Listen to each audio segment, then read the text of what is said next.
Welcome, old viewers and new viewers, to another episode of The Dancing Negotiator with Dr. Cheryl Okoli, DHA. This is the show where you learn all about conflict resolution and its various strategies: the what, the why, the when, the where, the who, evidence-based frameworks. As an example, my original 5 A's of conflict resolution, which you can find on Amazon, both the American and Canadian versions, or on One Shots for my European audience. You can find out more about that on my book on those forums. I like to reserve the third Friday of each month for story time. Now, story time is an analysis of a movie or drama. This movie could be based on a true story or fiction. However, it's always congruent with the theme of the month, okay? We analyze what went wrong as it pertains to conflict or ethics in that movie, usually pertaining to the workplace. And last but not least, I reserve the last Friday of each month to have a guest or a panel of guests. Now, these guests may or may not be experts in conflict resolution, but they have something relevant and salient as it applies to the theme of the month. Welcome to the month of August, and I wish you a very August month. Yes, pun intended.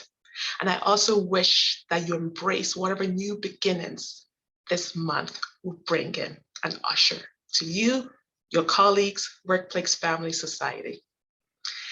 Welcome to the month of August. This month, the theme is all about work-life balance. Now, why did I choose this topic? Well, in North America, well, I should say Canada specifically, usually July and August are the hot months for taking summer vacation. We usually, let down our hair, spend time with family members on various vacations, be it away or staycation. So I thought, you know what, let's have something of a theme that's a little bit light, yet very salient as it applies to the workplace. And absolutely, work-life balance is a topic that is hot right now, especially in the global arena we find ourselves currently in 2022. But even besides that, this has always been an important concept, but even much more now are the lenses focused and zoomed in on this topic. So with not much ado, what is work-life balance? What imagery comes to your mind when you think of work-life balance? So for me, I'm a very literal thinker. I'm very visual as well. I'm also analytical. But when I hear the phrase work-life balance, right away an image of, I go like this, as if I'm juggling my hands, an image of a seesaw comes to mind, believe it or not. You might ask, why a seesaw? Well, think of the 3 words: work, life, and balance. How do you balance those 2 things? Now, when we talk about a seesaw, I would like to share my screen to give an imagery. Now, some of you, depending on when you grew up, if you ever had the pleasure of riding a seesaw, for various people, it might conjure up some imagery of delight. And for some people, it might be some imagery of dread. So I do not, my apologies, let me get to the right screen here. I do not want to assume that your imagery was positive in terms of work-life balance. But what I'd like to invite you to do right now is this. I would like to invite you to have a look at the 3 different imageries of seesaws presented on the screen for you. The very first one, you see a seesaw with no occupants on it. The second one, have a very close look. If I were to ask you how many individuals do you see, some of you might say 2. But if you look really closely, there are technically 4 people. And you're like, really, Dr. Cheryl, where are they? Well, there are 2 people hidden behind a tree, but that's besides the point. I guess the point I will highlight in that regard is this: things may not always appear the way they seem. That's in a metaphorical language, if you will. But for the purpose of today's episode, zoom in on the 2 apparent individuals that you see in this second slide. Now, if I ask you, what do you see? Some would say we see a child and an adult. We also see this child high up in the air, or medium height in the air, and that the adult is looking intently. They're both looking intently at each other. But when I analyze this picture closely and closer on second sight, I was like, wait a minute, the adult, who will just assume is his father, the father of the child, is sitting in a very interesting position. So in order to enjoy the activity of seesaw, you usually need each party seated on the extreme ends of the seesaw, one going up and the other going down, in at a speed and a fashion that's enjoyable to both parties. Well, here we see the father sitting a little bit closer to the center of the seesaw, looking at the child. The child appears to have a smile and an expression of glee on their face. And so does the father, not as much as a child, but you can see he's looking intently at the child. Keep that imagery very, very close to heart and the forefront of your mind, because we will dissect that a little bit later. The third imagery we see are what appears to be two youths, perhaps, or young adults. The female is up in the air, and I don't know if that's a male or not because of the clothing hiding the features, is way down at the bottom. It does not appear that the person at the bottom may be enjoying this episode or this experience of the seesaw. On that note, I'll stop sharing my screen and proceed. Work-life balance, what does that mean? But before we do that, recall the imagery I mentioned of the father and child on the seesaw, father closer to the child. Right there, as I analyzed that picture again, thought came to mind. It appears that the father is somewhat sacrificing his enjoyment in that experience. You ask, how is that so? In the position he's seated closer to the center, there's no way he can really be going up and down to really enjoy the experience. It looks like the child will be enjoying most of that. And I asked myself, why is that? Then a thought occurred to me. Think about it. He is somewhat sacrificing his enjoyment for the benefit of his child. If he were to exert his strength and power, pun intended, that child will go flying off to perhaps Timbuktu or Antarctica, who knows where else, right? And harm will be done to the child. But instead, to ensure that the child has a positive experience, he comes closer, making sure that the experience is safe for the child, for both of them, but also for the child. Keep that imagery in mind because we will dissect that shortly as we introduce the appraisal plank. Now, the appraisal plank is an evidence-based framework that I learned about when I proceeded in getting certified as a hybrid program conflict resolution coach with the Canadian International Institute for Applied Negotiation. And guess what the appraisal plank looks like? A seesaw. We will talk about that shortly and later in the episode, but keep that imagery in mind as well. So, work-life balance. What comes to mind when you hear the expression or the concept of work-life balance? What is the meaning? So I found a resource that's a little bit dated. By dated, I'm not talking about centuries ago, but around 2003-ish, by an HR expert called Nancy Lockwood in a document titled Work-Life Balance Challenges and Solutions. I'm going to read some definitions from that document. The first one has to do with what is work-life balance. And according to the document, it states it's a state of equilibrium in which the demands of both a person's job and personal life are equal. Okay, so we hear equilibrium of a person's job and personal life. Now, from an employee perspective, believe it or not, yourself and your employer may not be looking at the concept of work-life balance the same. So according to this document, again, her thoughts, or maybe not her original thoughts, but from that document, the employee perspective of work-life balance is as follows: the dilemma of managing work obligations and personal family responsibility. So it's a dilemma of managing, okay? Now, from an employer's perspective, unlike the employee perspective, it as a work-life balance is described as the challenge of creating a supportive company culture where employees can focus on their jobs while at work. Now, for some of you, certain words jump out at you. For me, what jumped out for me from an employer's perspective are challenge, creating a supportive company culture, and the focus is for employees on their jobs. Now, work-life balance. You recall I mentioned I thought of a seesaw. Now, here are some comparisons and contrasts, okay? With work-life balance, you have to juggle something, right? But the key is how do you have the balance? So if you have that imagery of a seesaw once again, with work-life balance, to be true to the term, if work-life and balance were the plank of the seesaw, it should be horizontal, wouldn't you say?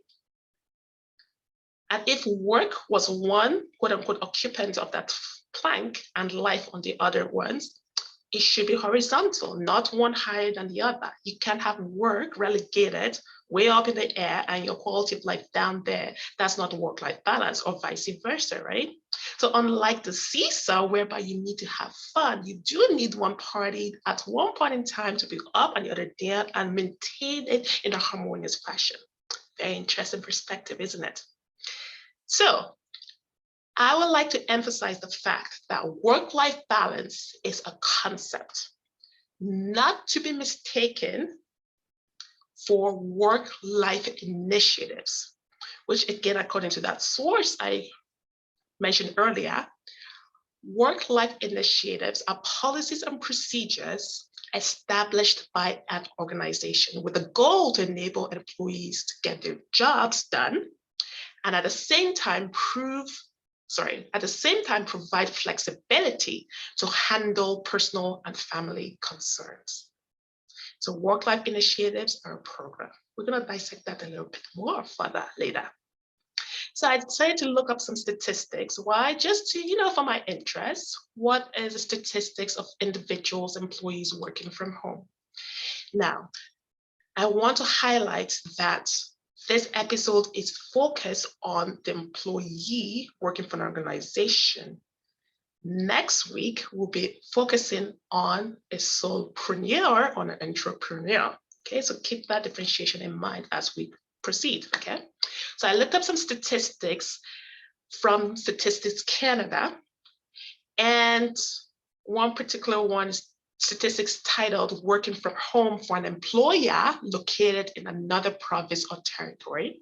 And there are different categories, as in working from home, period, or working or teleworking and so forth. So I invite you to visit the website to see the different categories, and it's broken down with regards to age, industry, sex, and so forth, okay? But for today, what I want to highlight is working from home for an employer located in another province or territory.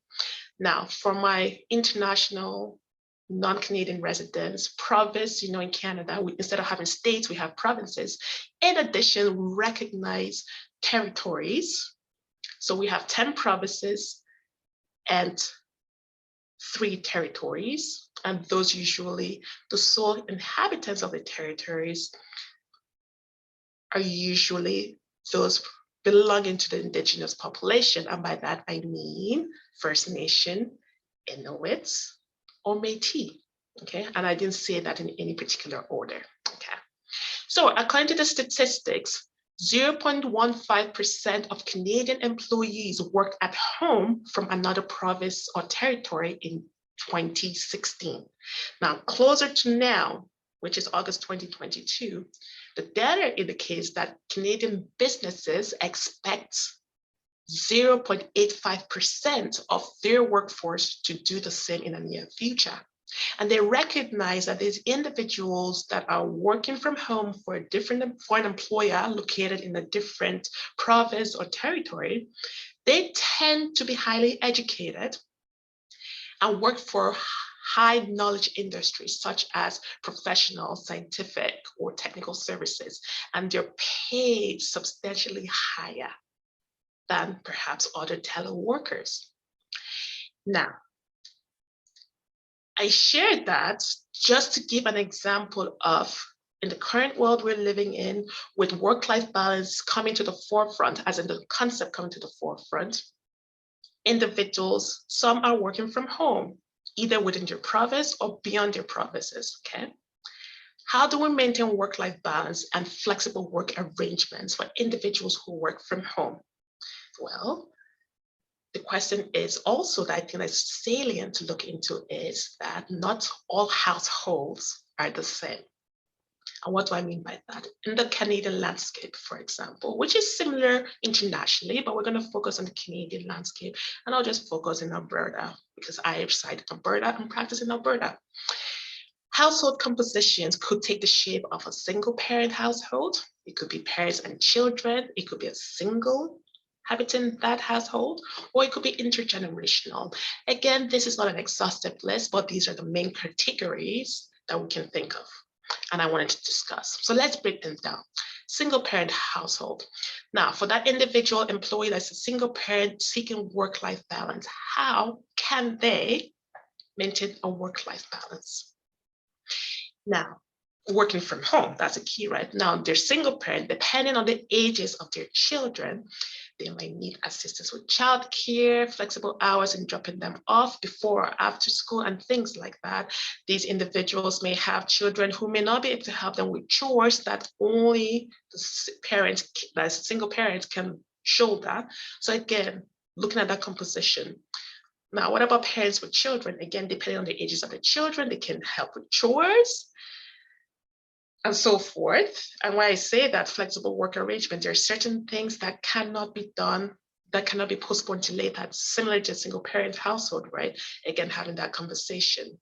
For the single, now that means a single adult living by themselves, that constitutes a kind of household, correct? Now, one thing I've noticed in the workplace is that can be a bone of contention amongst different employees who desire this work-life balance. Sometimes they presume or assume that singles have much more time and are much more flexible than the different household compositions I've mentioned so forth, and I'll mention later, subsequently, I should say.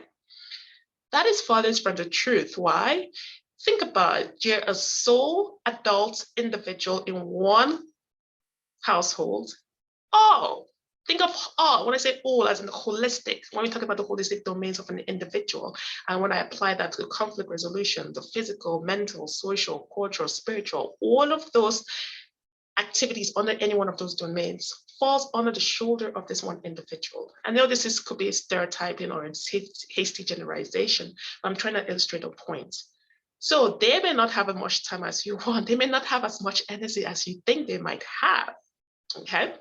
But that sometimes has been a bone of contention in terms of flexible work schedules. Some might be like, oh, they don't have kids, maybe they can work overtime, maybe they can pick up this, maybe this and that. But no, do not assume, have a conversation. And then last but not least, the other kind of household I want to highlight is the intergenerational. So again, we're talking about how do you have work-life balance, keeping in mind the different household compositions, working from home as an example, okay?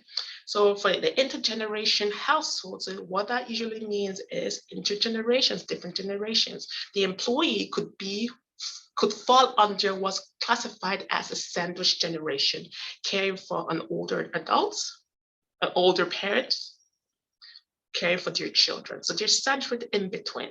So you can imagine the different, I don't like to use the word burdens, responsibilities would be a better choice of word, different responsibilities that they have to shoulder. How can you help them maintain that work-life balance? Okay. Now, on that note, I want to introduce the appraisal plank theory.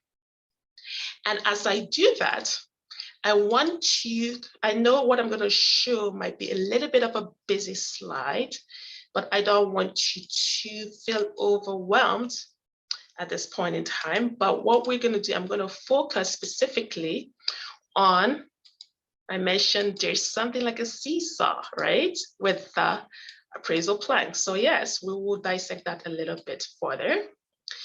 So what I want you to do is just focus on the seesaw part of things.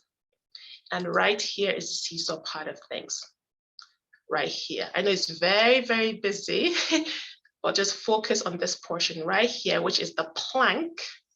And akin to a seesaw for fun, where you have at least, usually, safely, 2 occupants. On the appraisal plank, think of having 3 occupants. But who are these occupants? These are concepts. And sometimes in real life, they might take, one of them can take the fashion of an individual, which I'll mention shortly. But the 3 occupants are threats. So that's what the T stands for, power, and uncertainty. So threat, power, and uncertainty. And right here, this triangle is a subconscious fulcrum. That's what SF stands for. Okay, so keep that in mind. Let's break it down a bit now. So you ask threats, power, and uncertainty. I mentioned that you might, that one of those characteristics or occupants, quote unquote, might be an individual, and that's the power part. That might or may not be an individual. So let's talk about threats. What do I mean by threats? Or rather, what does appraisal plank mean by threats? A threat is something of substance to the employee. So since we're using the analogy of an employee for work-life balance, and we're going to use the scenario specifically, let's say, of salary wages, in the sense of we have this individual who, let's say, or individuals who, given the global pandemic and economic and political atmosphere, lost their jobs. There's some people who lost their jobs, and this is a very sore point for them. It's created some angst, conflict, and some of them are grieving. So they've lost their jobs, highly educated for some of them, having a hard time getting back into the same industry at the same qualifications and pay of their previous jobs. So you can imagine the loss. And for some, there might be anger, resentment, but regardless, that's a scenario, salary wages, okay? So what is a threat in this situation according to the appraisal plank? A threat is something of importance, of substance. It could be physical or psychological, okay? And with that threat, there could be a trigger. So one way to unearth what a threat could be, you could ask the question of what is your biggest concern about that, okay? Now, power is the capacity to produce an effect, which is both intended and foreseen by the doer. So right there is a capacity to produce an effect. There's intentionality, there's foresight. And this power can be internal, like knowledge, personal skills, expertise, or it could be external, like support or resources. But in a conflict situation, the question is, do you engage or exert power with or power over? So let's come back to that seesaw analogy or the plank. So with the plank again, appraisal, okay, let's talk about the appraisal plank because we're talking about the threat, power, and uncertainty, but I still want you to conjure up that image of seesaw on a playground, especially of the father and child. I'll quickly share my screen again because there is a point that I think is very crucial for one to glean from that. If you recall, I'd mentioned that the child was the one who appeared to be having the most fun, whereas the father, not necessarily given the position that the father was at. So let me explain what I mean by that and why that is a crucial point to talk about. Sorry about that. Get the right screen here. So right here, when we talk about the father, see again the position, he's close right there. So thinking about the threats and powers of an individual who wants to request flexible work arrangements to enhance work-life balance for themselves and their family, or as an individual. Imagine that this adult here is the employer, so it could be a supervisor, if you will, or someone's authority, and this child is the employee. Can you see how there's a power imbalance right there?